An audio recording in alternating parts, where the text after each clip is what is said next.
Htp family, how are you doing? You're listening to the pro-black perspective on KWAZ radio, and I'm your host Onitaset Kumat, the author of the Book of Power, but also, of course, Zuberi and the Maroons of Ma'ah, as well as the pro-black Compendium. Today we're going to look into the pro-black Compendium, and as you can see, I'm going to show you from page 249. And you can see this is a pro-black compendium. See that pro-black compendium? This is a really good short story. Well, on page 249, I have these two quotes at the end. They're by John Edward Bruce and by Edward Wilmot Blyden.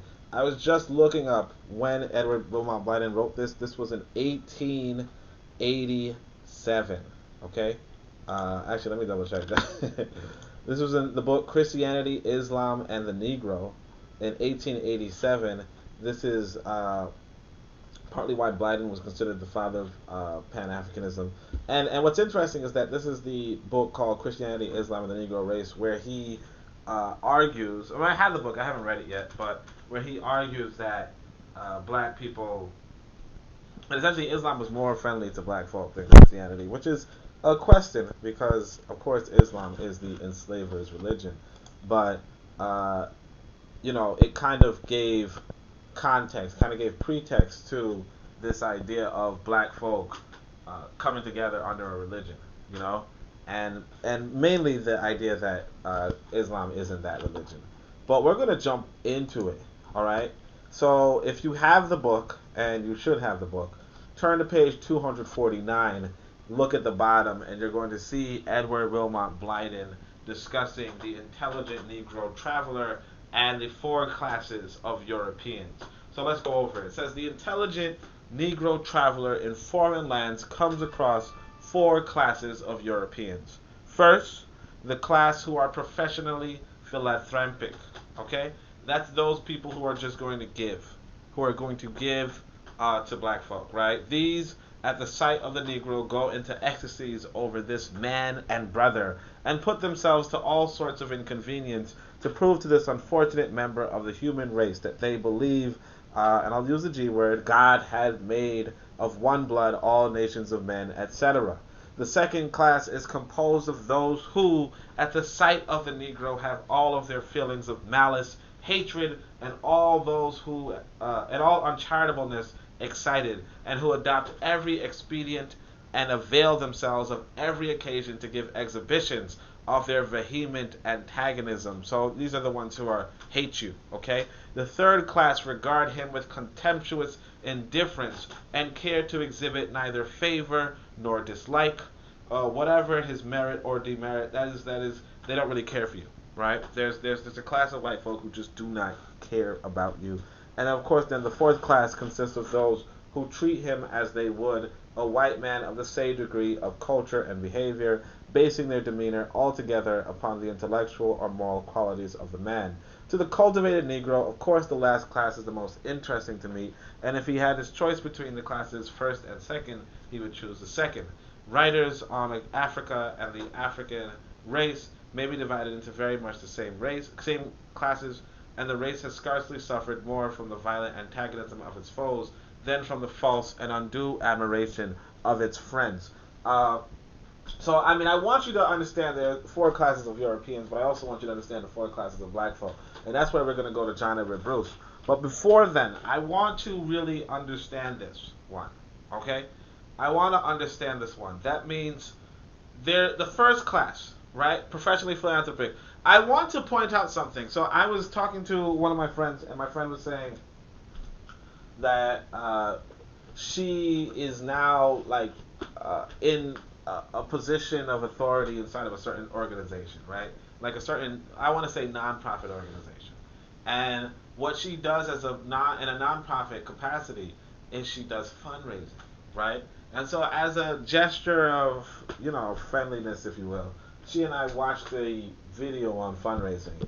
And would you believe that what fundraisers do is they go to rich people and they say, here are the problems, right? They pull on the rich person's, heartstrings in order to get into their purse strings. Okay? So there are a bunch of white people who are sitting on money, don't know what to do with it. You go to them and you say, hey, you know what? I want to teach inner city children chess, right? And it would be so good if you could just donate this amount of money so that these inner city kids could get chess, because we believe, because we found studies that show that chess learning helps with so on and so forth, so on and so on. So, I mean, when he says that he doesn't like these philanthropic white people, in truth, I want you to understand that a lot of this society, a lot of this culture is based on rich white people doing, just generating, getting ideas and essentially putting them into motion. A lot of this community is built around money. A lot of this society is built around money and how money is used. And unfortunately, the people who have most of the money in this society are white people. Okay, and we're talking about, when I say money, I'm talking about money. I'm not talking about, what whoever is pushing around in the whatever. I'm talking about money. We're talking, these people, the fundraisers, they're like, you go to them talking about chess, and they say, oh, that sounds like a good idea. Here's $1 million. And it's their money, or it's their foundation's money. But the reality is that it's a substantial amount of money. The other day I was on the internet, and this brother was talking about, oh man, he's like, oh, I don't like these Democrats and blah blah blah blah blah blah blah, and they don't do anything for us, right? And as you remember from the last podcast, the podcast I did on the best page in the book of the blueprint for Black Power, when I went over that page, I was pointing out that the city of New York gives $61 million to faith-based organizations to do services like foster care and social services, right? And I asked the brother, I said, look, do you have $61 million? Because if you don't have $61 million, you talking about the city and the country and all that, like you talking about, oh, I don't like government, I don't like politics. If you don't have $61 million, why do you think that these people are going to turn to this government? Because you're not giving away $60 million. You understand? You're not giving away $61 million. And because you're not giving away $61 million, it behooves us we have to understand that, this is one of the most important things that you have to understand, actually, right? And that is that the richest entity in a city is the city. The richest entity in a nation is the nation. We like to say, oh, Amazon makes this much money. Amazon's worth this much. This guy who's leading Amazon is worth this much money. Amazon is a $200 billion company. In a nation with a $4 trillion budget, or $4 trillion in revenue. You understand? So Amazon, the largest company in the world, is $200 billion, and the nation that's hosting it is $4 trillion. So all that Amazon could do, the nation could do more. So, based off of the revenues it's getting. You see? And so, while I agree that, you don't like these people who, oh, you're so unfortunate and you're so whatever, and oh, we pity you. The reality is that class of white people, right, for what it's worth, unfortunately, based off of your conditioning, or based off of your condition, they are being appealed to by black folk. In order for black folk, at least in an individual basis, to advance themselves. You understand? The thing is that, like I said again, the richest entity in a nation is the nation. The nation can change your condition, but it likes your condition the way you are. It likes you being unfortunate. Because when you are unfortunate and miserable, you are able to be controlled. You have to understand that. If you don't understand that, If you don't understand that you being unfortunate and miserable makes you more controllable, I don't know what to tell you. But I can say it this way. If I had a white person in my house, right? Now, obviously I wouldn't, but if I had a white person in my house and I gave them enough economic well-being, right? Enough economy to go about their business, they will go about their business. But let's say if I wanted to keep this white person in my house, I would not give them the the economy. I would not give them a culture of self-worth. I would not give them an economy of mobility. I would not give them a political say, a true political say. Okay? And that's what you're going through. You understand? And that's how people can keep you here. Not to say that, and that's one of the main things that you have to really understand too. That one of the things is that you understand this, and somehow you don't understand this. One of the main things the white boy wants to do is keep you here. Well, keep you here and under his feet. He doesn't want you to be on his level, which is something that you want to do for some reason. But he also doesn't want you to necessarily. I mean, he doesn't really mind. He doesn't really care if one or two of you leave. And so that's why I'm saying, like, to the one or two of you that has some sense, leave. That's why I say it. Okay, that's why I say it. But otherwise, you have to understand that, yes, the philanthropic, there are these white people who are going to look at you that way. Now, the second class is really interesting. They, at the sight of you, have all these feelings of malice, hatred, and uncharitableness, and adopt every expedient to avail themselves of every occasion to be antagonistic towards you. Right? You want, of course, that right there is a large and substantial population that's going to come against you. All right? This is the leadership. This is the, if you want, you could even say one of them is the liberals, one of them is the conservatives. You could say that. Some people just dislike you, and I want to actually point out this too. This is what is really fundamental for you to understand. That is that, a lot of times you hear about white people hating you. Okay? A lot of times you hear about white people hating you, and what you don't realize is that when if you just talk about white people hating you, you're doing a problem. You're doing a disservice to our people, because what our people are going to do is that when a white person comes around and says, "Hey, I don't hate you," and he shows himself to be of these other classes, black folk will be attracted to this person. Black folk will feel like they'll be detracted from your message. Because if I tell you the white boy is going to have hatred for you, he's going to have malice for you, and he's going to so on and so forth, and then a white person comes along and he's like, "Hey, you want some free candy or whatever?" Right? "Hey, I just want to help you fix your car," blah, blah, blah, blah. When that happens, you have this cognitive dissonance, and then you have to make a decision. And your decision cannot be, "Oh, this white person hates me," because that would be wrong. You understand? Because that would be wrong. And because of that, we can't necessarily say that all white people hate you. What you have to say is that all white people are your enemy. You see what I'm saying? There's a difference. There's a difference between, "Oh, this person hates me," and "this person's my enemy." Because when you say he's your enemy, when this other person who's this who's the type 1, who's I want to help you, and you're so unfortunate, right? You could say that's based off of deception, in a sense. And I mean, again, like, even in that sense, or even that's like lower your guard, or even go into the example of that Muhammad Ali says. Muhammad Ali says, "Look, if I know that if only a handful of snakes are poisonous, right? No, sorry, if only a handful of snakes are non-poisonous, are you going to open up the gates to let all the snakes in?" You know what I'm saying?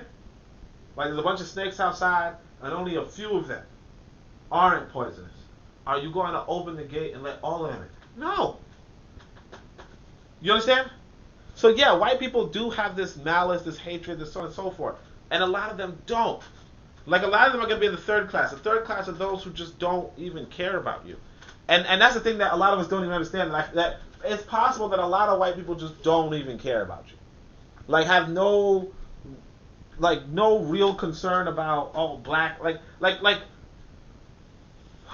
how you say, like, they don't really care. Like it's kind of like I kind of live a more uh, let's say socially, let's say if you want to be socially, I'm not saying I'm socially isolated, but like a lot of people are socially isolated, or like what do you call indoorsy?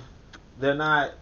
I don't know the word for it, but it's like you're not really outdoors. You're not an outdoors type. You know, you're more like, oh, I want to stay at home, that kind of stuff. Those kind of people don't really care about you per se. They're not really, oh, well, black people, you're just such a problem in this country. They're not. There are some white people who are like, black people are such a problem. Some white people are like, we gotta help black people. We've done them so bad. And some white people are like, I don't really care about anybody. And that's a third class of white folk, right? And the fourth class is, of course, those who try to treat you without any sort of prejudice. They just look at you as whomever you are. And the reality is this, that, at some point, if you are an exceptional black person, right, for the most part, you could make a lot of white people into this fourth class, So, like, for me, my experience is, this is how people treat me. They're just like, oh, here's an upstanding black man. And they kind of, like I'm going to say that, for the most part, white folk don't really treat me with too much aversion. I'm not saying that it's not ever going to happen. It's just that, I can give you an example where I was just walking, me and my ex-wife at one time. We were just walking, just walking down some pathway, and these white people were jogging behind us, right? And I guess the son was faster than the father, or he was just running in front of the father, and he kind of just just ran by me, And then the father runs behind him and says, "Oh, I'm so sorry, And I'm just like, and it's like these two white guys, and it's like a white boy and a white father, and it's just like what? Like, why are you apologizing to me? But it's like, I want to say, look, honestly, a large part of the it's an unfortunate reality. Okay, it's an unfortunate reality, but a large part of the white man's aversion to black folk, to some extent, does apply to, essentially the stereotypical black folk. So I'll give you another example. Like, I'm in Brooklyn, I'm in New York, where there's stop and frisk, right? But like me, and I have a friend who's just like me, who's never been stop and frisk, right? Meanwhile, there are black folk who are frequently, like on a daily basis, stopped and frisked. You understand what I'm saying? And not just that, but like even black folk lighter than me, with a lighter complexion than me, are stopped and frisked more than I am. So you might think, oh, it's proportional to your complexion, the melanin content.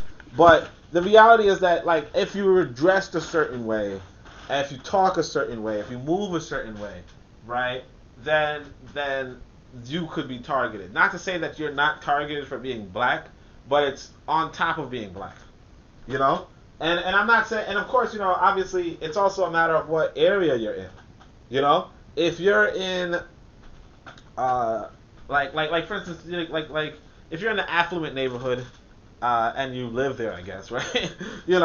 Like, the reality is that there's not really police in affluent neighborhoods. Not to say I'm in an affluent neighborhood, but even if you're not in a quasi-affluent neighborhood, but then there's areas where there's just like a lack of affluence. A lack of so on and so forth. And some people will call it the hood, if you will, right? But in the hood, it's like a police state. Like every like you turn it, like every night there's a police siren blaring through the night. Every corner there's 3 to 4 police officers, right? It's a whole different ambiance. And moving through there, yes, like I said, I was moving through there one night, one evening, and the only thing I got was like a police officer was joking with me and saying he thought, like I had something on my, like I had a particular necklace, and he made a joke about it, like trying to be friendly kind of thing. But that's like a whole different experience from like shooting somebody. You know what I mean? Like, he's like a full blown murderer, on whatever. But he's just like, oh, I'm gonna make a joke with this guy, and I mean, I didn't appreciate it. But the thing is that, the reality of how like a part of your, and this is the thing you have to understand. A part of your behaviorism does has a partial influence. Now it's not going to have an absolute influence because again, there's going to be this class of black folk, this white class of white folk who just hate you. They're just going to hate you regardless. But this is something to really understand in insofar as when it comes to the reality that this also speaks towards why there's so much LGBT men and and like transgender and all that stuff in the black community. You see, it's going to speak to that because essentially, if you make yourself seem less harmful, you are less targeted. You are less susceptible to the negative treatment associated with your race and gender. You see, so this is partially why a lot of black folk are turning to LGBT tendencies. You see, because when you do that LGBT tendency, you can essentially it takes from like you're no longer that type of masculinity, that type of masculinity that would be a threat to white folk, and so like and that's really the thing that you have to understand. There are types of masculinity. It's not to say that there's not one masculinity, but I'm just saying there's types of masculinity to the point where, let's say if you're sagging, sagging, which is reverse for like is an anagram, if you will, but or even you could say it's a reverse for the N word, right? But as long as you don't put the G at the end, right? But if you're sagging, like if you're sagging, if you're you're speaking a certain way, what it informs white people that not only can they take advantage of you, but they can intimidate you, right? They can intimidate you, they can take advantage of you, they can abuse you, but like said differently, you could see videos of this on the internet where if you go to allegedly like say the Moors, they have videos of this. I remember seeing these kind of videos, but where you can talk to a police officer, like for instance, how you say, the white boy could talk to the police officer any type of way, right? If you are an organized black man, you could technically do the same. You understand? You could technically do the same.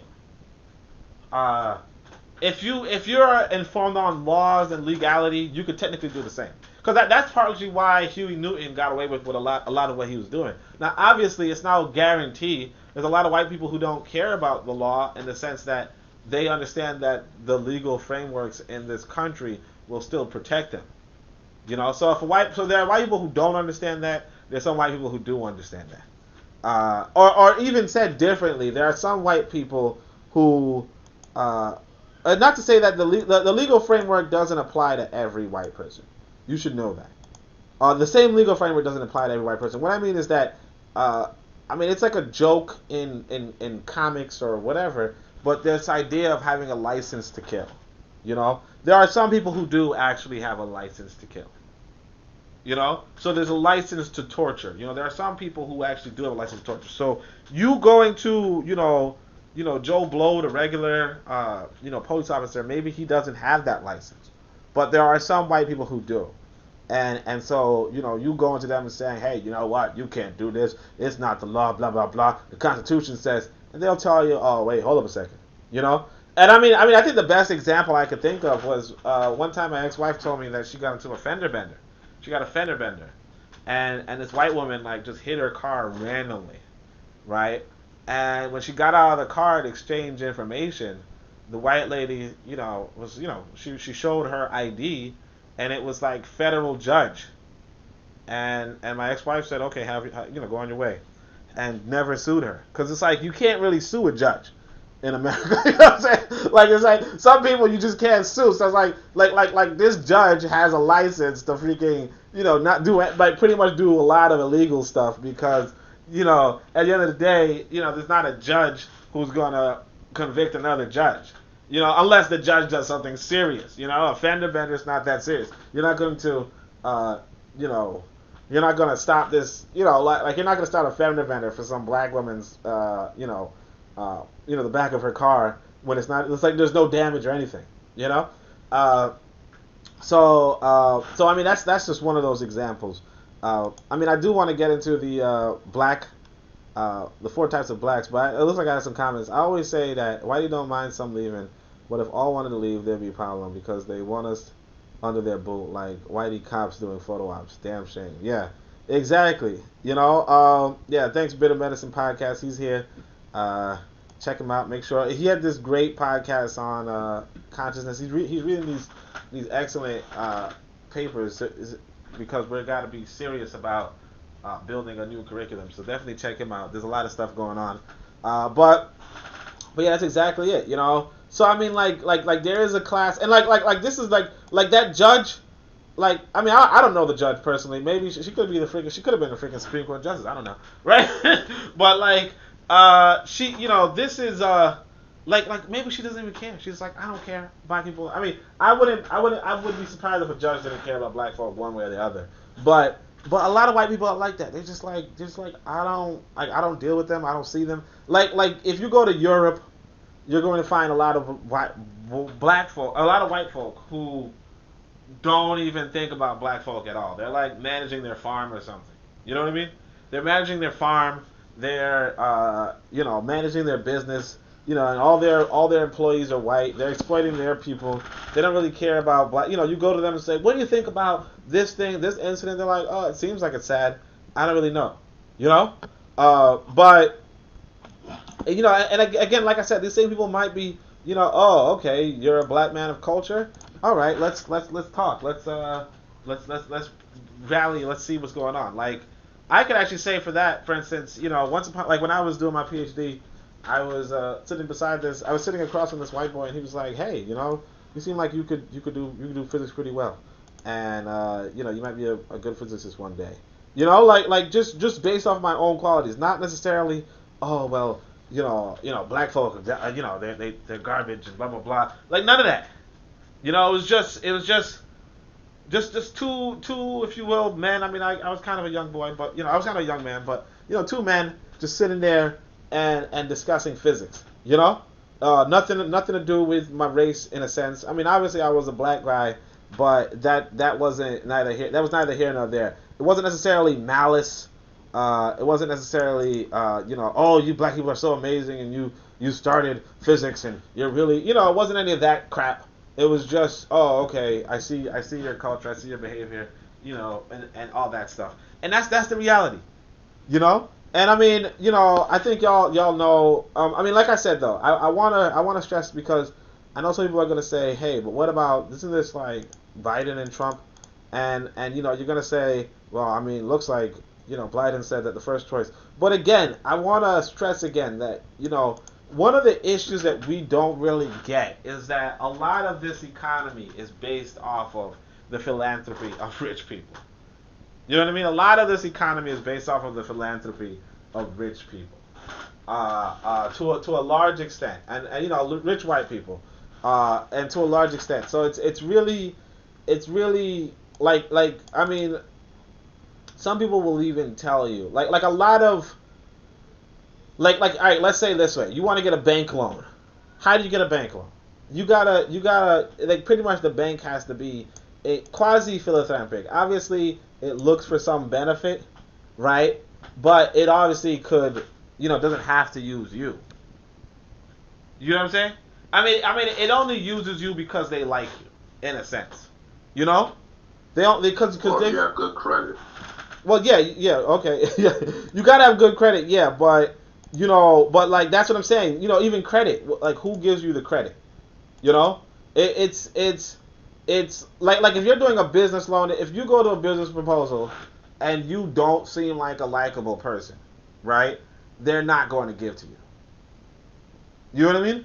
Even if you have great credit, if you just seem like a disagreeable person, like they want to figure out who's going to be the agreeable person, because otherwise they're not going to give you money. You have to go there and give them the great presentation, the show the great amount of organization, look the part, talk the part. You do all that, and then you can get the money, even if you don't have good credit. Those other variables are important, but as long as you can show the capability of paying back the loan, then that's all that matters to them. Because banks make money off interest. That's the only way they make money, by lending. Yeah. Exactly. Yeah. Yeah. Exactly. So like this brother was saying, that's Machiavelli. This deep voice scared me. Scared me for a second. I was like, who's that? Anyway, but yeah. Yeah. I mean, you have to show that and that's what I'm saying. Like, you have to show a certain amount of character too, because your character kind of tells people, what, like, whether you're going to pay them back or not, you know. And the thing is that when they're working with you as a black person, it's a whole other ballgame.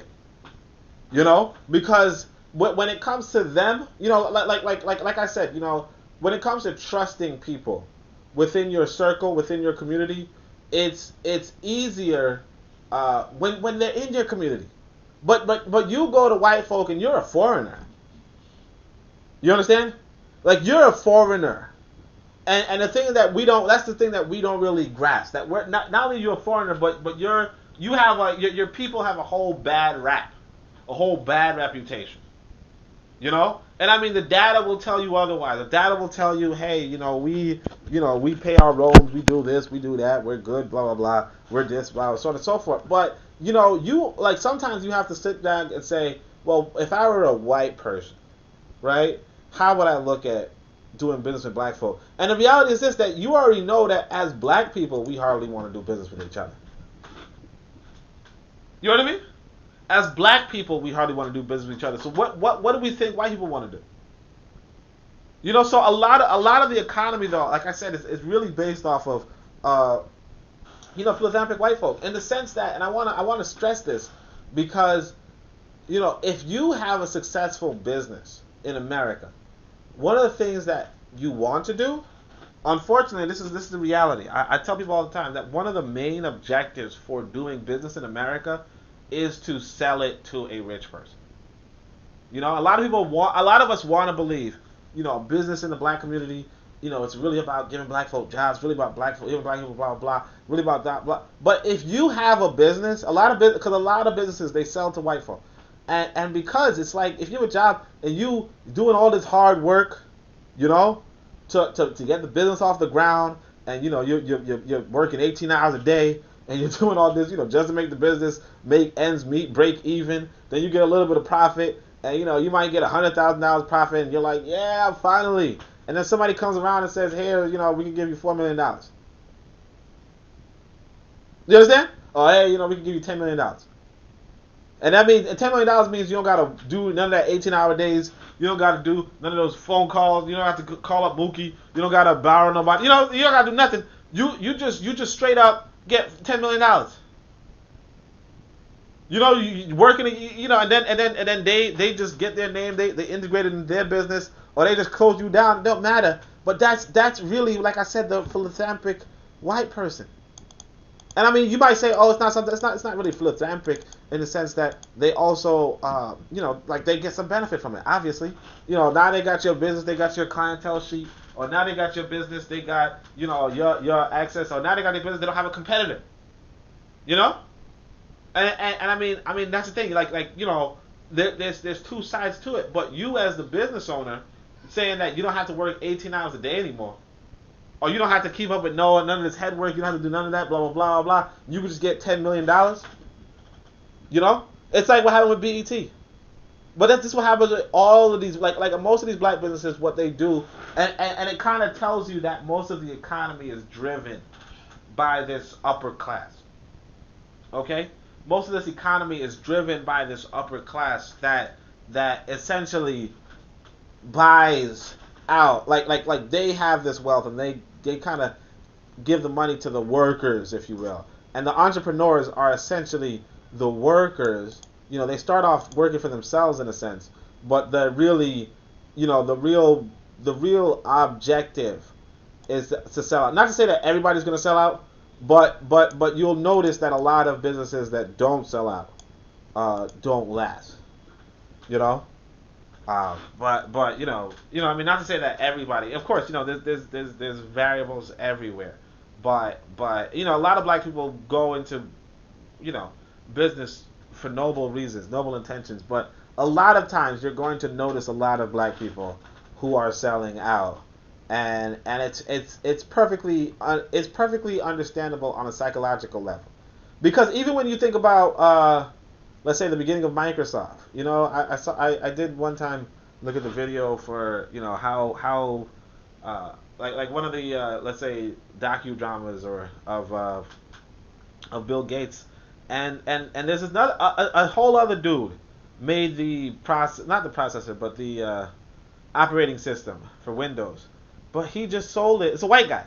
He sold it to Bill Gates, and then Bill Gates sold it to I want to say Zero. No, like it starts with an L, but it's a computer company. IBM.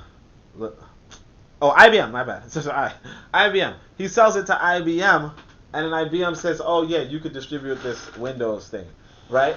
But the whole idea is that you just kind of go to the richer person, and you get a little bit of their purse, And again, I want to stress that a lot of the organizations that we know and love in the black community, if you will, are all about fundraising, and fundraising is all about going to these rich white folk or rich black folk, obviously, but it's just rich people in general, and that's just one of those things that you have to understand. So, I mean, as much as we may say we don't like this class that just looks down and is blah blah blah blah, right? The reality is that a lot of the economy is based off of these wealthier members, just buying into what poor people, like what the upstanding poorer people are doing. The entrepreneurial lower class are doing. So even like if you want to say like Ford, like I don't think Ford started off with too much, or even Warren Buffett, probably didn't start off with too much. And both of them allegedly they both didn't start off with too much, but probably during their day, richer people, patronized them, in a sense. And that's the same thing that happened with Nipsey Hussle, as a matter of fact. Nipsey Hussle, they say, was selling his song for, I think, $100 a piece, and then later $1,000 a piece. And I think Jay-Z bought a whole bunch, So Jay-Z would then be the, obviously the philanthropic type at the time. And then, of course, then Nipsey Hussle becomes somebody who can then provide for his economy and has his wealth. But the reality is that a lot of economy is like almost top directed. Almost to say that it's like the trickle down economy, except for that the only issue is, of course, that not everybody is philanthropic. But then there are people who, and then there are people who are malicious, and who are, for instance, we're going to give a $1 million grant to the police department, and because we like how because like after the George Floyd incident, they would give $1 million. Be like, hey, we like how you're handling this, So it's like, that's the kind of, or that kind of stuff. But like I said, there's these are the four classes of white folk. I hope you guys understand what I'm saying. Let's see. Somebody wrote something. In a few years, when Mexicans are given the title of whites, mixed race black people who don't pass the paper bag test will start to identify as their own group in the U.S. True, ultimately you sell. Okay. Yeah, so Future says that eventually mixed race black folk. Yeah, and the thing is just that, colored used to mean mixed race. Black people were clinging on, like colored was a way for black folk to, for these mixed people to stop identifying as black. It was already the case. The thing that really reversed the history of the trajectory of America was Marcus Garvey. Like Marcus Garvey came here and said, no, all of you are black, and stop trying to hold on to this, like the history of rape. Stop trying to hold on to the history of rape, and instead say, just claim yourself to be black. And so that's really where that comes into. But so I mean, it's possible that there are going to be like I feel like America's not going to go back into this, because another thing is that America also has that one drop rule, which essentially says that no, if you're mixed, you're black. And I mean, this is actually a really interesting thing right here that you said too, because you specified Mexicans. I want to say this because there, like some people like who are claiming, oh no, America is I mean, the Native American is really a black person, right? A reason why they're saying that is because essentially the mixed race people could pass for Native American, right?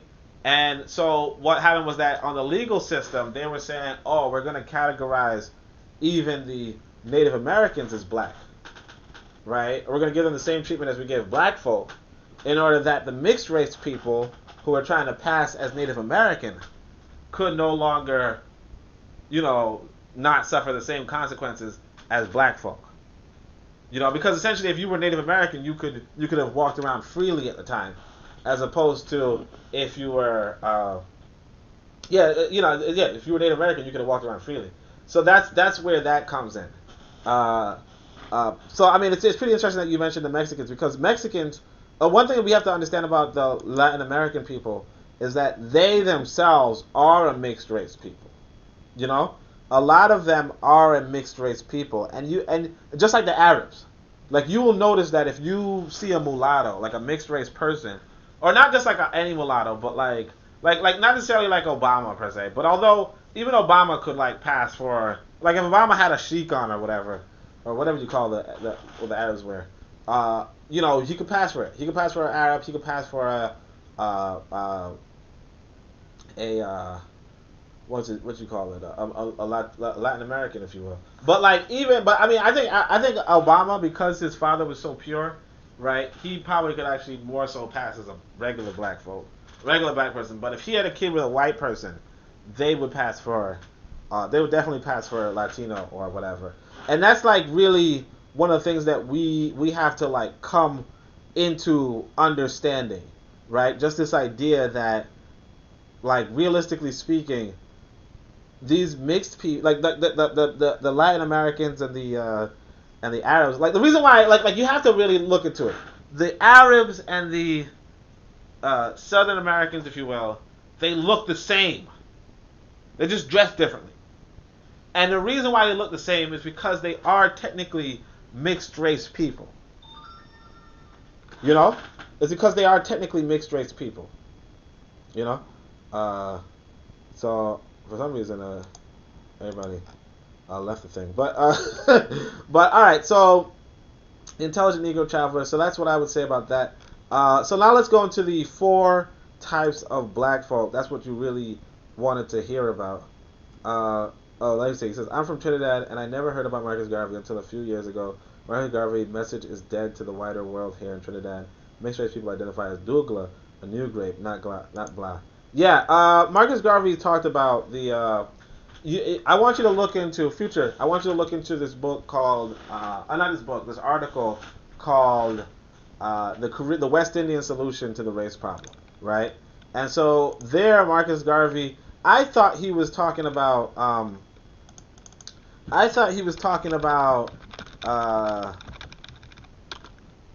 Hold on a second. I thought he was talking about what Du Bois wanted, but he was really just telling you what was going on in the Caribbean islands. And so in the West Indies, there was a third group. And so Marcus Garvey was warning against this. I'm going to link it to you. I posted it up back in 2011. I'm going to put the link in the chat box, So I want you to read that when you can. Matter of fact, I could probably read that another day too. But it's called the West Indian. He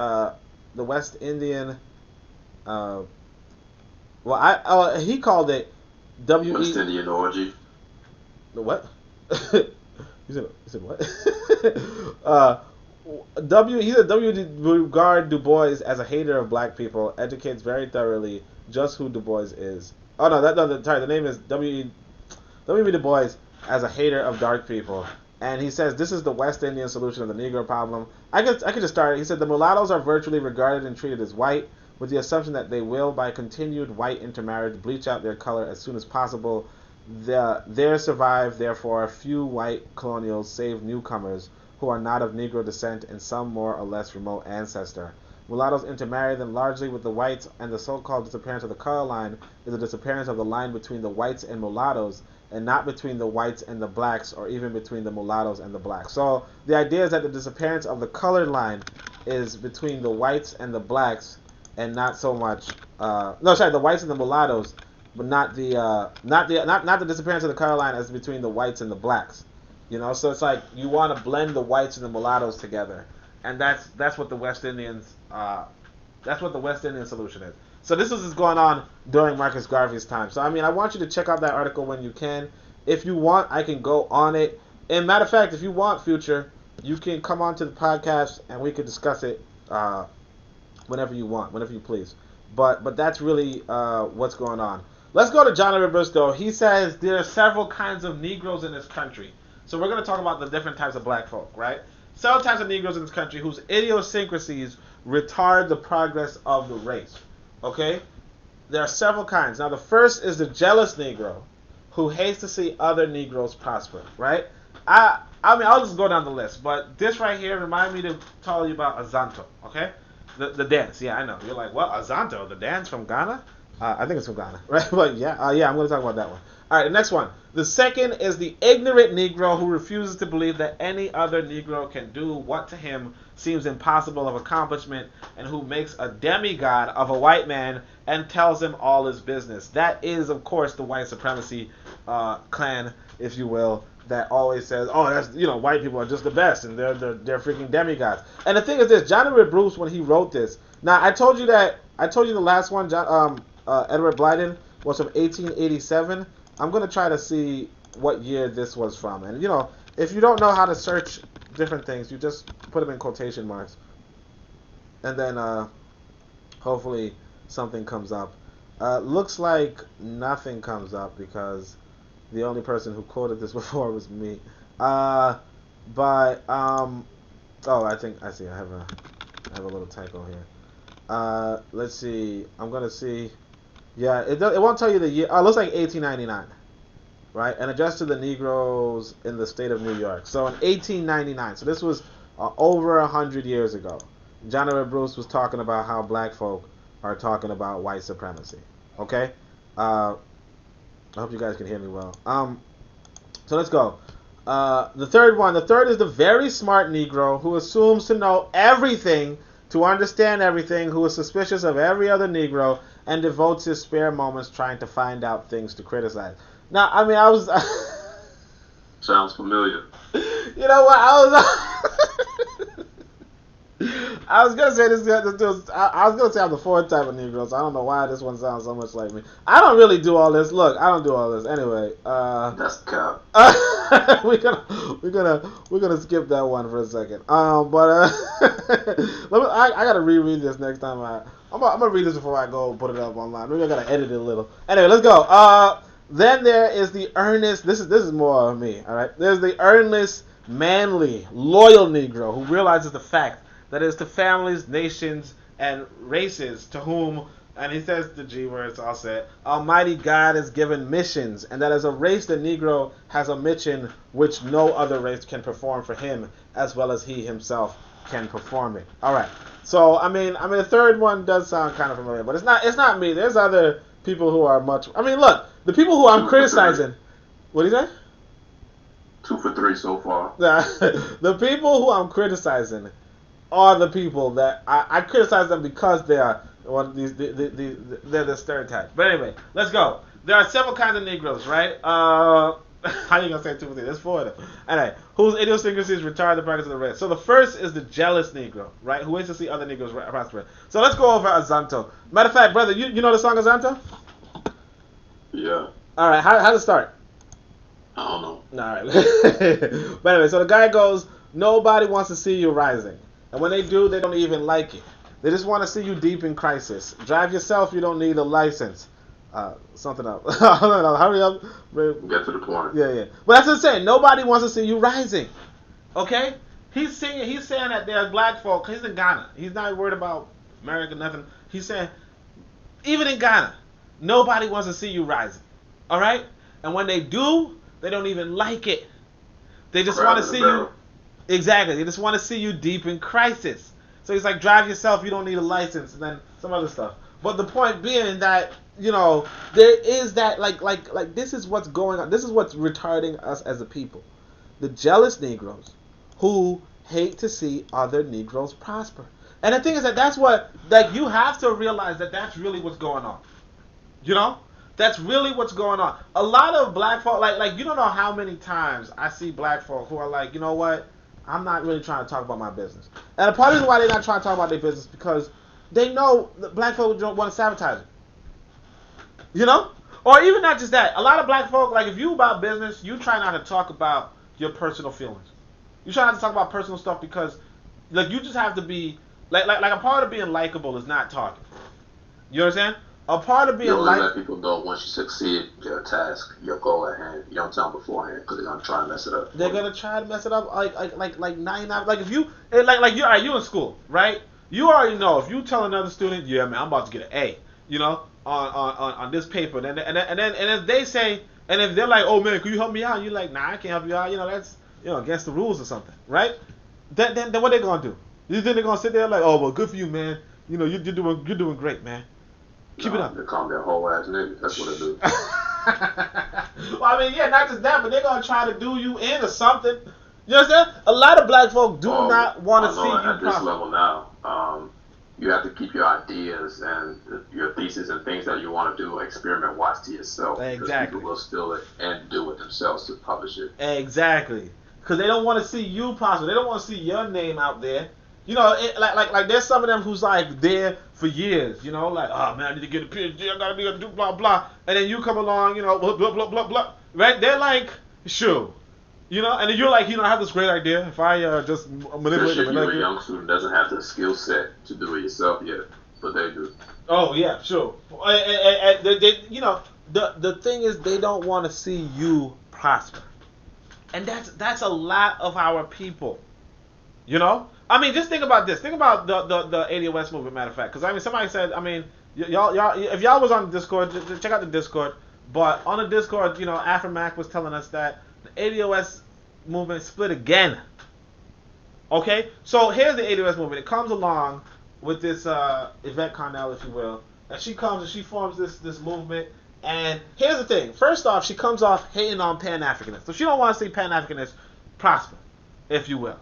You know, she doesn't want all this energy. She wants to give them the smoke, right? She gives them the smoke, and a lot of what she's doing is going against these other black folk who are prospering. You know, so some black folks say, "Oh, I'm gonna play Harriet Tubman," and it was a decent movie. I mean, the only trouble was that Harriet Tubman kept singing, which was mad random. I don't know, brother. You saw that movie, Harriet Tubman? Sounds like a musical. What is this? Harriet Tubman, the movie. Nah. Oh yeah. I know Harriet Tubman. Yeah. Well, I mean, that movie, man, she just. Like, she trying to sneak out on plantation and she just break out and singing. And you just like, girl, you better run. like, you know, like, why are you singing right now? like, you know, like she would just break out and song. Like, not like song and dance, but she just started. Some Disney movie? Nah, it wasn't no Disney movie. That was the movie that, but basically, ADOS was up in an uproar because the sister, now she's, Cynthia Erivo, I think, Erivo, she could sing. You understand? She could sing, she could dance, she looked good. Because she wasn't born in the continent of the United States. That's the problem. Yeah. She wasn't. She like I mean it was that, and apparently she had some some comments. Like some like, oh I ain't know I ain't Shaniqua from the block or something. But like ain't nobody Shaniqua. You know what I'm saying? Like Shaniqua got how ain't nobody try, like people in America ain't really trying to identify with Shaniqua. You know what I'm saying? like Shaniqua's all right, but But everybody knows Keisha though. Yeah, exactly. I guess so. All right, but like my thing is that so like they hating on the system for prospering, or they hating on like another brother was doing I can't remember if he was moving a movie on Bobby Hutton or somebody, but like he also was like from UK or something, like a lot of basically a lot of the actors from UK, Bobby. Huh? Bobby Brown. Yeah, no, not Bobby Brown. Not Bobby Brown. He's like he was in the he was a brother who was killed in the Black Panther Party, like the young cat. Okay. Fred Hampton, yeah, Fred Hampton. Okay, yeah. I don't know where you got Bobby from, but okay. I mean, anyway. Bobby Hutton was killed in the he was killed too. I mean, he was actually the youngest one, I think. But I mean, I got Bobby Hutton from Tupac, matter of fact, Machiavelli. Tupac was like, he said, I think he said Huey Newton and Bobby Hutton dying for nothing, something like that. But anyway, so yeah. But hey, hates to see other black folk prosper. So it's like that's what you have, like a lot of black folk. And you say Tupac, you have Tupac and Biggie feuding. For what? Like they both just coming up, and then they both feuding over like things that didn't even make any sense because they were both. Actually, that's not exactly true. But go on.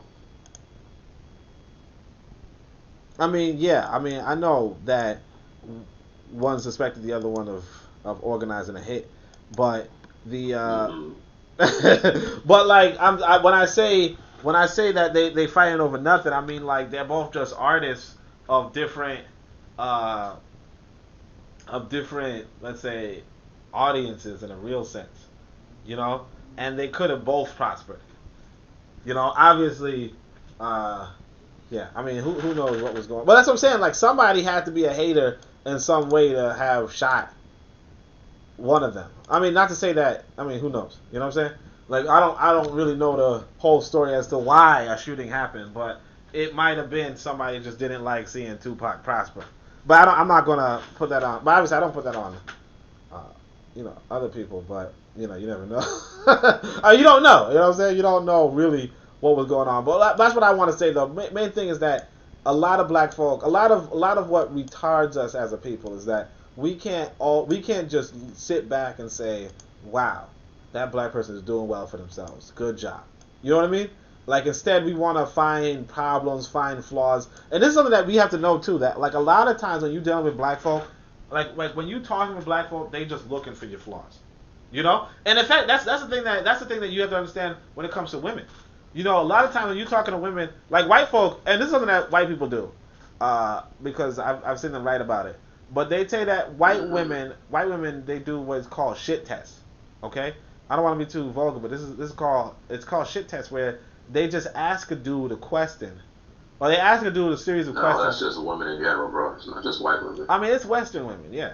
I mean, I don't know how women are in Africa, so I'm not gonna put it on them. You know what I'm saying?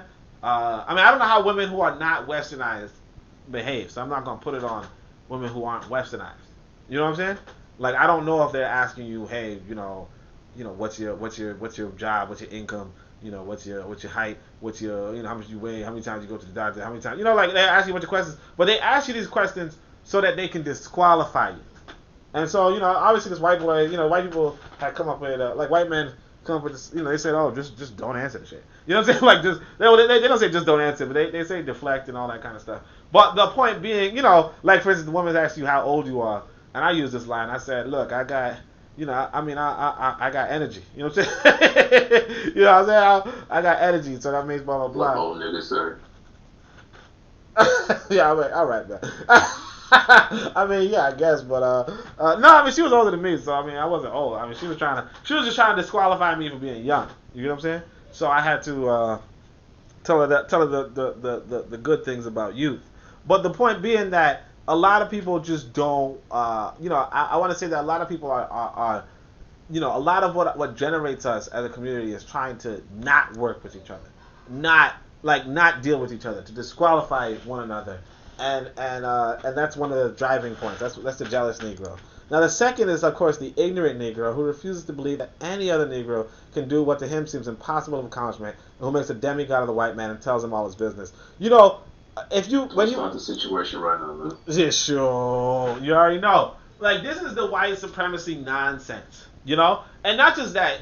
When you read, if you remember the first thing I read on Carlos Cook's. So I read one of Carlos Cook's essays, and he was saying that black folk weren't even invited. Like, black people in America weren't even invited to this international meeting of, like let's say, I want to say colored, if you will. But, like non-white organizations or non-white nations. They were all invited to discuss how to, like, decolonize and work together and yada yada. And they said they did not invite African Americans. Okay? They did not invite African Americans because they knew that African Americans would just tell the white man. And in fact, the one African American who did show up, right? Who they he just kind of showed up, and they kind of gave him like a kid's room, like they just whatever.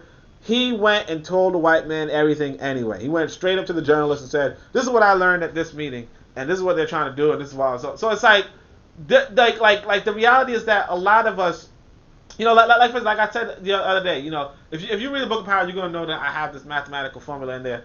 I don't know what to do with it. One of the dilemmas I had, like, you know, when I wrote it a long time ago, maybe like 10 years ago, was that I don't know where to publish it. Because if I publish it, if I publish it with the white man, it means I'm going straight to the white man and telling him all my business. You understand? And even this, like this social media. When you go on social media and you tell them this great idea and that great idea, or even like me on YouTube, right? I'm technically telling this white boy all my business. You understand? Now I want to do it privately, and I mean, I know some people are like, well, Discord's not that private. Discord's more private, at least. I don't know. But the point being, though, especially since I pretty sure Discord has end-to-end encryption.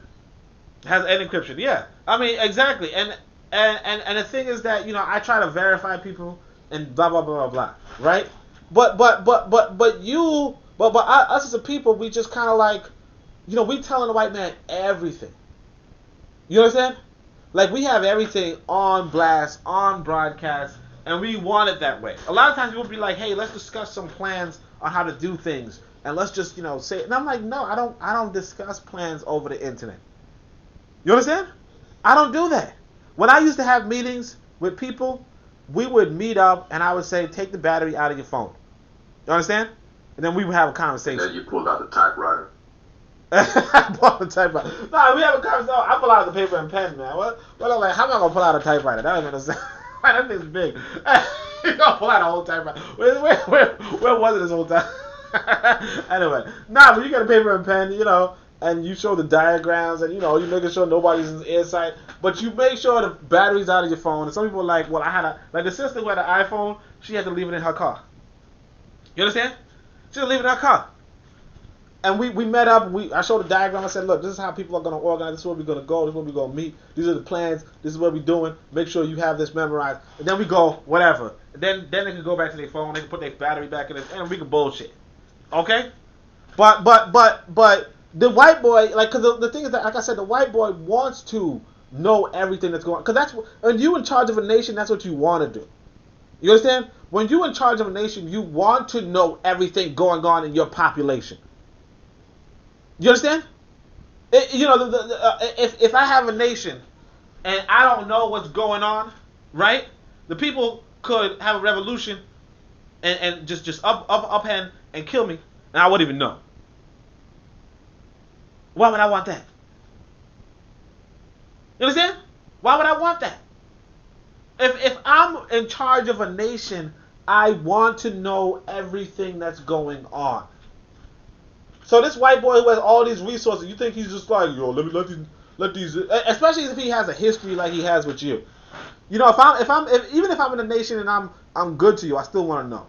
But if I was not good to you, you know, if I kicked you yesterday, right? If I kicked you in the gut yesterday and left you there, you know, and I took your money, you think I don't want to know where you at? Like what you're doing right now, who you're with? You think I don't want to know that? And if I have the resources to know that, you think I'm not going to use those resources to figure out, oh, you just moping in the tavern or the bar, you know? Or do I want to know, oh, you at the firing range every damn day? You know what I'm saying? Like, you're at the firing range every day. Then if you're at the firing range every day, I'm going to ask you, like, why are you at the firing range every day? Because I kicked you in the stomach? Got a bullet with your name on it. Exactly. You got like several bullets with my name on it. Like, what? Nah. You know what I'm saying? So I want you to understand that, you know, that, yeah, but there are black people who refuse to believe that black folk can do anything. And I tell you, like we have that in the Discord, you know, where this brother just comes on. But that's a lot of black folk do not think you could do anything. You know? And they think this white boy's a demigod. They think the white boy decided everything on this planet. And is deciding everything on this planet. And white people are surprised to hear that. They're like, what? We do what? You think we're running China? Like, what?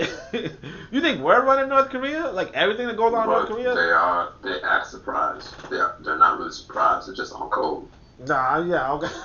I mean, look, it would be for now, like, there's a thing called micromanaging. I don't think white people, like, the thing is that white people don't really micromanage you in that sense. Like, for instance, I could get on this podcast and talk, and I mean, sure, is there a white person on my couch with a gun facing to me, making sure I say everything that's the right way? Yeah, he is, but that doesn't mean that white people are controlling. No, I'm joking. Like, no, there's no white person right here. You know what I'm saying? Everything though. You said it explains everything? Oh, come on. No, I'm just messing though. But it's like, no, white people ain't that. They don't micromanage like that. They macromanage. Okay? They macromanage in the sense that they have essentially they know how much wealth you have. You know? You report it to them every freaking year. You understand? They know what kind of business interests you go into. Your businesses are all registered and recorded with them. You understand? And when the businesses are not, that's when you have a problem. Okay? Not right now. So I mean, they have everything on record, and then they know where to look. They know where to predict. They know who are the troublemakers. They know who aren't. Who isn't the troublemakers, right? Who aren't the troublemakers? But again, you already tell them all your business because you do it every year when you file for taxes. When you file for taxes, you tell them all your business, literally. And if you don't, and he finds out you have business, he's coming for you. Okay? And you making a demigod of him, you already know you're making a demigod of this white boy. A lot of people are making a demigod of this white boy. And a lot of us do not believe in ourselves. And this is one of the problems of the race. Now, of course, this is the third one, and you might think it's me. I mean, only because he says very smart, but but the third one is the very smart Negro who assumes to know everything, to understand everything, who's suspicious of every other Negro, and devotes his spare moments trying to find out things to criticize. Now I don't only criticize. You know what I'm saying? Yeah, I only started criticizing because that's what people want. Yeah, that's what the market demands, the criticism. Like I tell you, I was doing. Prove me wrong then. Exactly. I was doing posts on all sorts of great things. Like police brutality, Solomon police brutality. The this, that, so on and so forth. But like people don't like that, so I can't like people like this third type of Negro. But like this third type of Negro is in fact like this is actually matter of fact Yvette Carnell. Yvette Carnell, Tony, Tariq Nasheed. The Prince of Pan-Africanism. The Prince of Pan-Africanism. Although I don't know if he's really criticizing anybody. Is he criticizing people? I mean. No, but he doesn't take any type of criticism. He's an interesting cat. I mean, he does seem to like know everything. He has a good heart, but he doesn't know what the fuck he's doing. Hey man, look. I think he's getting women. I feel like with Umar. I mean, he's out of his league, obviously. He's out of his league in trying to build a school. He announces his plan too early. And, like I said, tells the white man all of his business. That you basically just read about now. You said what? He's doing everything you just read about now. Yeah. He's telling the white boy all his business. And he's, yeah. Yeah, 5 times each. Every sentence he repeats it. Exactly. Just in case they didn't get it the first time. But yeah, I mean, but again, he's also following a poor plan. Like he's trying to fundraise among black folk, who I said if you're trying to fundraise among black folk versus white folk, people to put their dollars in the envelope. Yeah, exactly. Put their dollars in the envelope and all that crap. It's unpopular. I mean, it's not likely. This kid keeps calling me. Hey, go sit down. Sit down. Just sit down. All right. Anyway, all right. So that's what I'm saying. The very smart, understand everything. Yeah, but they criticize others. So this is what Oh, these people are coming from another country. Like, who cares? Suspicious of every other Negro. Oh, it's those people who aren't American. They're not American. Blah blah. They're coming here. They took our jobs. They took our jobs. Like, what are you talking about? But. And we know everything and we understand everything, and this is how we're gonna get this white supremacy, these black folk, these white folk to get us whatever we're looking to get, and but like that's just one type. I mean, that's what I say. That's the third type. I want to say I do spend some time, but like I said, a part of it I want to say this too, because even for them, those talking heads, they do it for the money. I'm not saying I'm doing it for the money, but they do it for the fame, they do it for the popularity. Unfortunately, the community itself kind of likes these because the community itself is filled with these types of people. These sort of black people. Yeah, exactly. These type of black people who believe that they're smart, right? They believe they're smart and that they know everything and they understand everything, and then you just go to them. The consciousness community, for what it's worth, is based around this third type of Negro.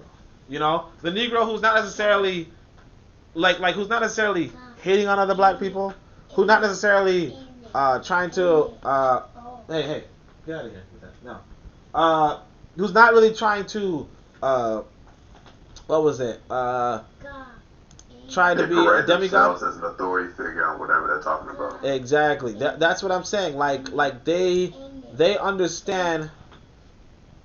They understand that black folk do, that there is this demographic in black people who will in fact who want some sort of outlet, who want some sort of outlet, who sees some sort of injustice, who sees some sort of something going on, and they want to be a part of something bigger. They want. Yeah, go to you. Yeah, this kid's interesting. All right. Anyway, so yeah, like there is that, in fact. Yeah, like there's that outlet, and then of course the last one. This is the one that I like. There's the earnest, manly, loyal Negro who realizes that the fact that it is to families, nations, and races to whom let's say Amon has given missions, and that as a race the Negro has a mission which no other race can perform for him, as well as he himself can perform it. And that's really like a big question, because I want to admit that there are, I don't know if black people believe in this anymore. That we as a people can perform something that no other race can perform for ourselves. I don't know if we really believe in that. If we do believe that, I want to hear what people's thoughts are on that. Because a lot of times that's not, we're not really thinking to be independent anymore. Want to be on equal footing with an oppressor. Exactly, but right next to him. Side by side. It's not like Russia and America. Holding hands. Exactly. Not like Russia and America, but like America and Britain or something. We want to be UK to the United States. As opposed to don't leave us alone. Just give us enough rights and laws enough so that you don't keep beating us, basically. Exactly. And then even on the continent, it's shameful, but we're not really trying begging to be for outside investments all the time. You can do at home. Yeah, that's the thing. That's the thing I don't really like either. It's embarrassing. The thing I don't like is that a lot of black folk, even on the continent, be like, "Oh, we want the diaspora to show up to invest financial capital." What? You don't and my thing is that you already have the capital there. You literally have the resources under your feet. You have the resources. You have the capital. You have so on and so forth, but you just want to look outside, and it's sure, the people outside are black, and that's good too, if you're looking for black investors, but at the same time, it's come on, that's no shame. Yeah, you have no shame.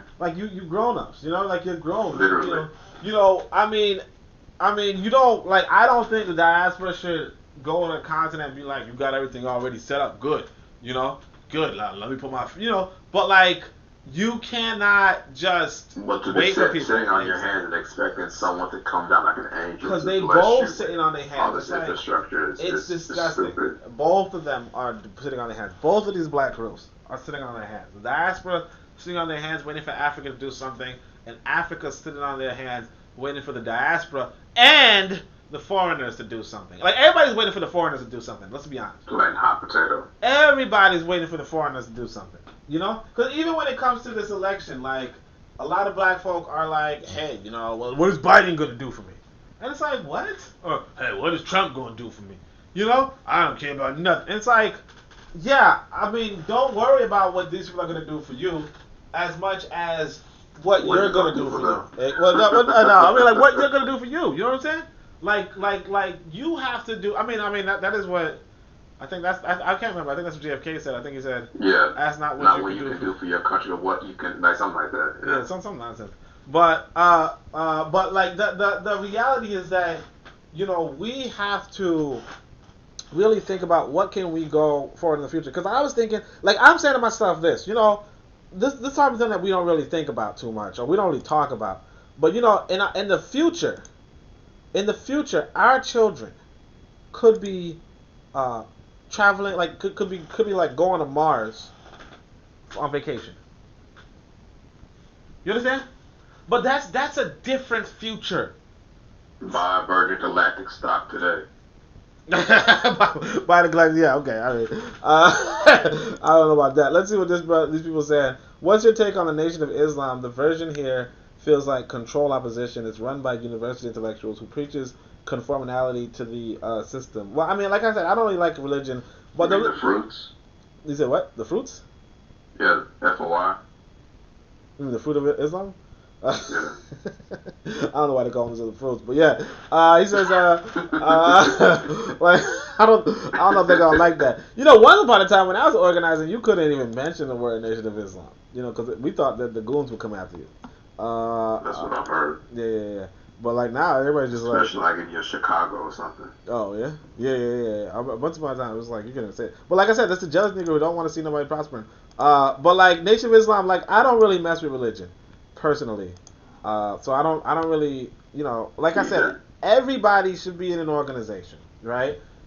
If you're, and I wrote this on Twitter, if you're not in like organization means you have either a leadership or you have a group name. You know what I mean? So I mean, obviously, you know, you could always turn around and be like, well, Oni, what's your organization, right? And I mean, I'm working on organization because I realize, but like ABS.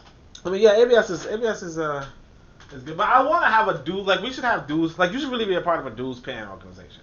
You know, if you're not a part of a dues paying organization, then you know, like there's a lot missing in like. Well, I'm part of an organization now. Oh, well, you paying dues too? My bills, Machiavelli 7-day bills. Oh, you talking about Machiavelli 7 days? That's my organization. 7 day bills. Yeah. So yeah, I mean like. Yeah, so that's what I'm saying, but that means it's a white organization. You know what I'm saying? Like, you want to be a part of a black organization, but yeah, a lot of us are a part of white organizations. Not black? Of course it's a black organization. If you're paying dues to the leadership got to be black. So if you're paying dues... It's a one-person organization, independent. Paying bills outside, that's not independent, my dude. That means you're paying to somebody else. No, that's for survival. You're paying to Con Ed, right? Like, Con Ed is the organization. That's the leadership. They just giving you whatever. So I'm just trying to stay on code. You just trying to stay on code? Yeah, I mean you just trying to stay online. You know what I'm saying? you got no you can't be coding without no internet. You know what I'm saying? I mean you could obviously, but still. All right, what's your take on? You actually could though. Okay. I was just doing some wordplay. Like, can I not do wordplay? Nah, you can. Continue. All right, man. What's your take on? Yeah, so Nation of Islam, I don't really mess with no thing, but I mean, like at the end of the day, I'm gonna do what Kwame Ture said. They have their benefits, their positives, though. Yeah, exactly. Kwame Ture said you should be in an organization, and if you don't like this organization, then go to another one. But always be a part of an organization, and yeah, it's got to be dues paying. You know, that's what Bit of Medicine Podcast says later. KW Don says we got the data. I guess he's making fun of Yvette Carnell. Because apparently Yvette Carnell really thinks like data. So let's see. Bit of Medicine Podcast says this grifter or these grifters play off of the self-esteem of their listeners. We got the data. We built this shit, etc. Our catchphrase is to boost esteem. If you can boost the esteem of a person, people, you have a faithful customer. And that's really what it is. Like, you know, I don't know if you guys saw, but there's this conversation between James Baldwin and this Nikki Giovanni, right? Nikki Giovanni, and she's like light skinned, but she's like pretty much, if you were to look at her, she looks like a better looking Yvette Carnell. No disrespect to Yvette Carnell, but But but you know, like, yeah. Anyway, She's but unfortunate looking. you know, no comment, right? So, but like, Nikki Giovanni is whatever, and she's talking to James Baldwin, and she says, you know, I don't really care about foreign black folk. I only care about, you know, black folk who are descended from slavery here in America, and blah blah blah blah. And it's like that's what's going on. And like I said, there's in the debate with James Farmer and Malcolm X, right? Malcolm X says, you know, if you put on a like a dashiki or whatever, right? White people will treat you better.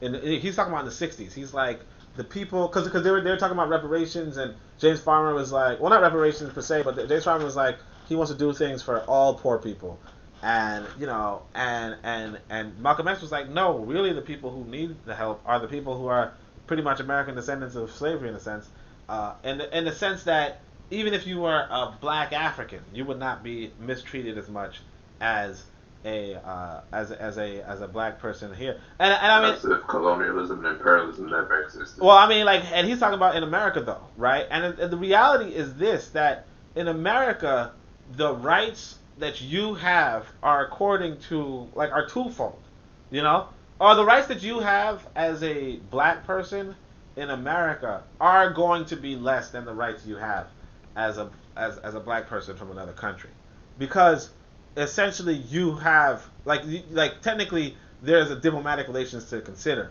right? Whereas there's no diplomatic relation to consider when you're dealing with your own citizens. You know what I mean? So like let's say if you're in China, I mean like the example is more clear if you're talking about China and Korea, right? In China, if you're a Chinese Which person, Korea? Well, I mean let's say South Korea, right? If you're a Chinese person in China, right, then the Chinese government can handle you any way they want because you're their citizen, right? But if you're a Chinese person in South Korea, now whereas the South Korean government can handle the South Koreans any which way it wants, right? This is where embassies come into play. Exactly. It might have to be a little bit more circumspect when it comes to the Chinese person in South Korea. You understand? Or even if you're talking about China, China can do whatever it wants to its citizens, but then you're from South Korea and you're in China. It depends on how China feels about South Korea.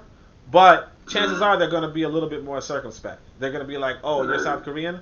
We're gonna." Possible. Yeah, it's exactly a little bit more possible. You know, I mean, you still, you know, like if China doesn't like South Korea, it's a different story. Because like even America might not like Nigeria, but you know what I'm saying. So it's like maybe it's not gonna be like I don't give a but whatever. But again, the way how citizenship is that you know the country doesn't have to worry about no international backlash.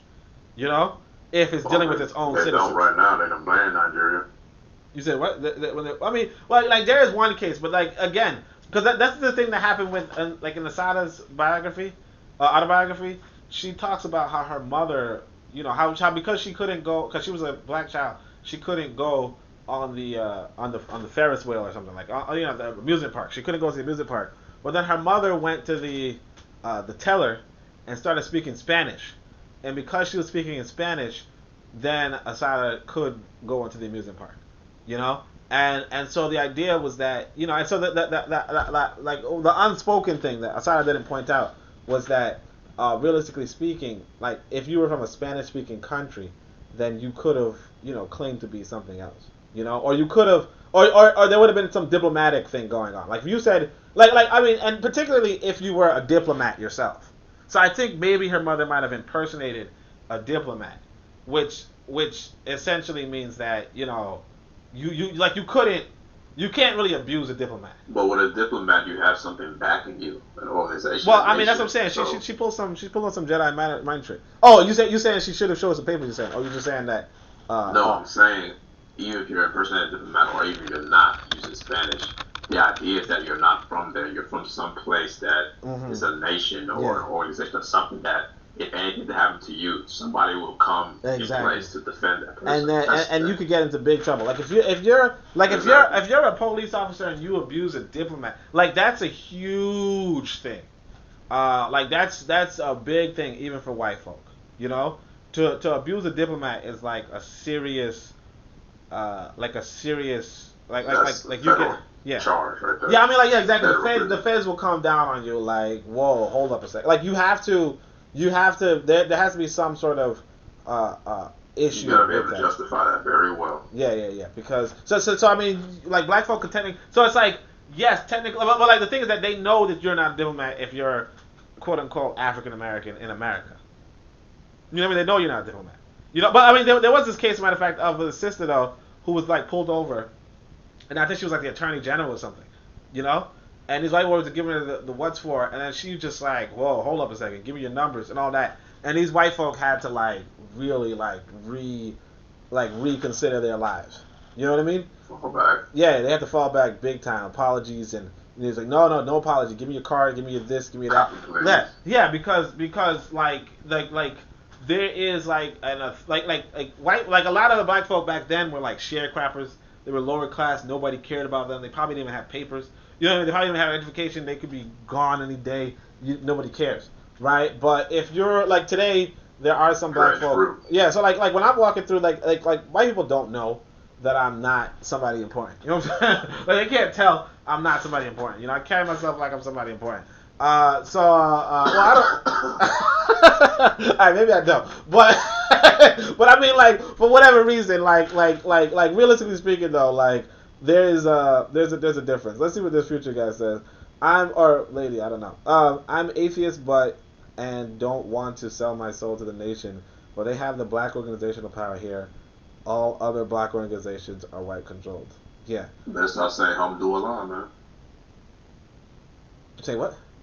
Better start saying Alhamdulillah. What's that? Oh, you mean like to get out of crime, or are you talking about Nation of Islam? I don't know. I know it's Arabic. That's it. Oh yeah. But I mean, yeah. I don't want to. Yeah, I mean, I wouldn't sell myself to. Oh, so the nation. Oh, okay. When he says the nation, he meant the Nation of Islam. Yeah, they're the black. Oh, the Nation of Islam has white folk in it.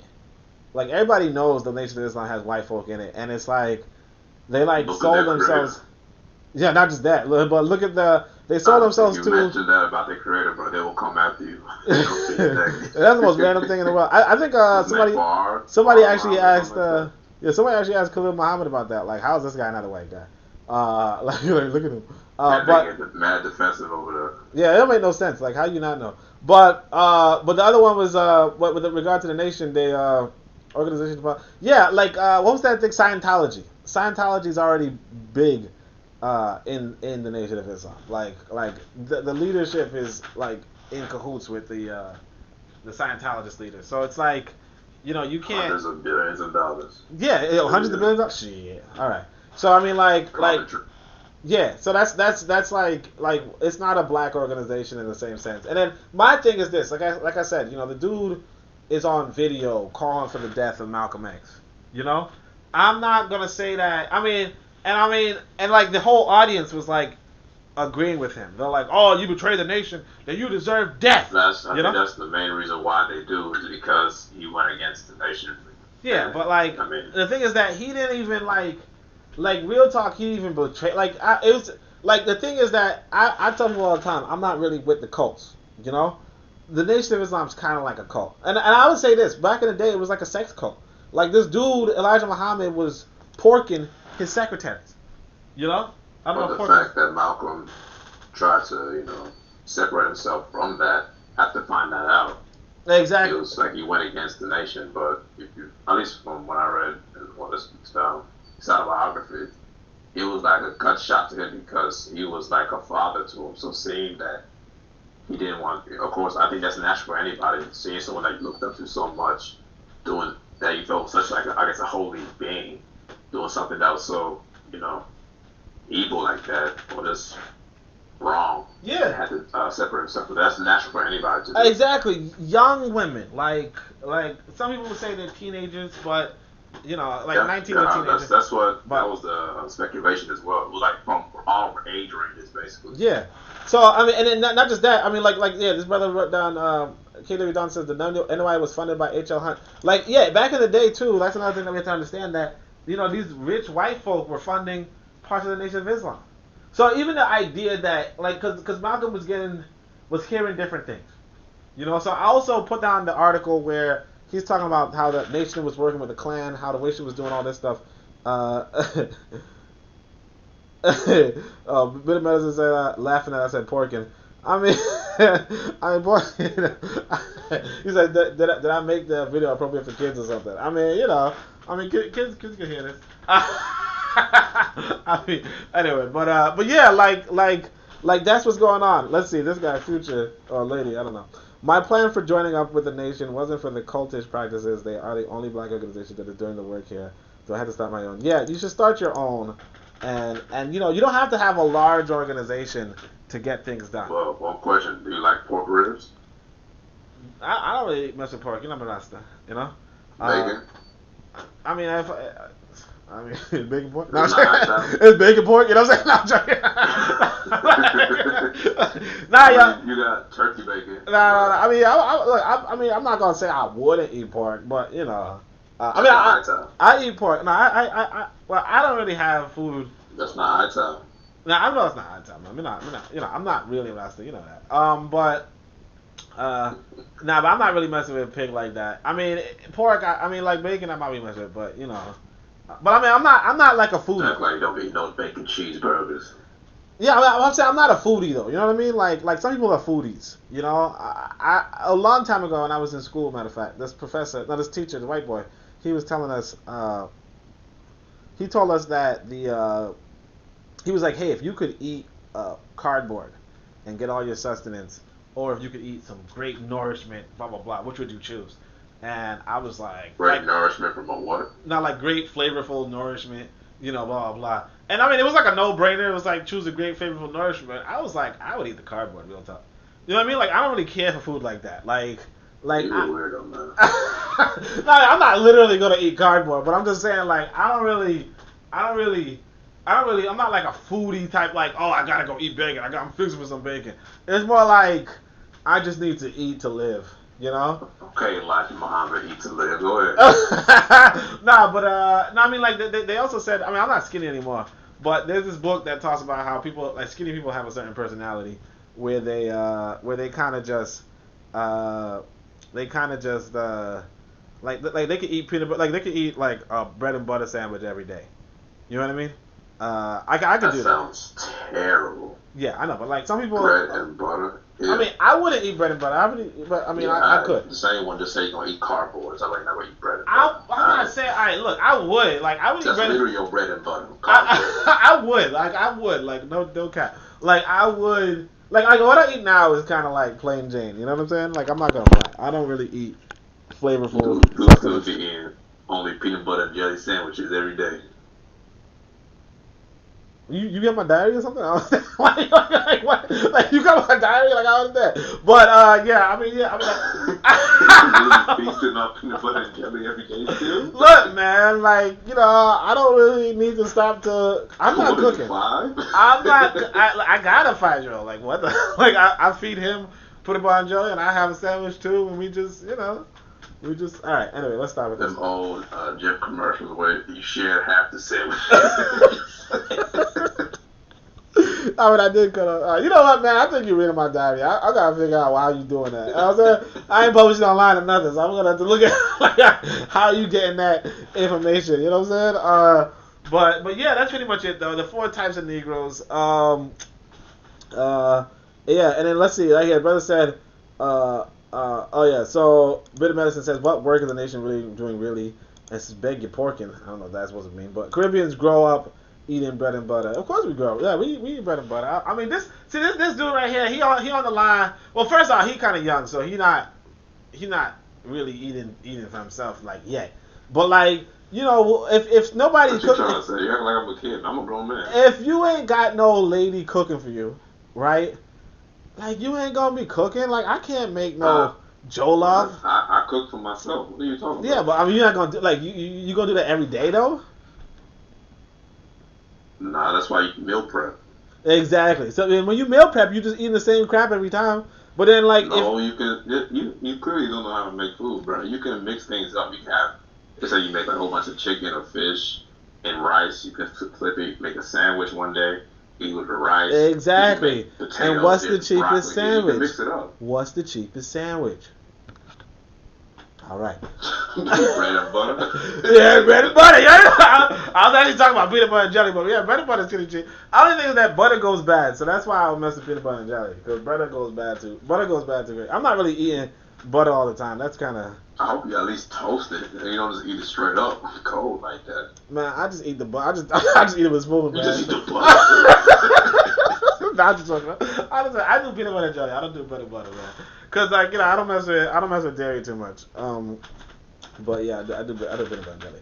But anyway, that's the 4 types of Negroes. The 4 types of black folk, the 4 types of white folk. This is according to Jonathan Bruce and Edward Wilmot Blyden. I don't want to go too long on the podcast. So I mean, thanks for everybody for joining. Hopefully future you consider starting your own or joining an organization that is doing what you want to see done, but that isn't getting that white finance. But again, you have to be about dues paying, serious dues paying, and that's really why a lot of us are not organizing, because one, rather we're not collecting, or two, we're not trying to pay, But the thing is that white folk are paying. When you think about this nation that we're living in, a lot of the nations we're living in, or let's say if you're living in America, right?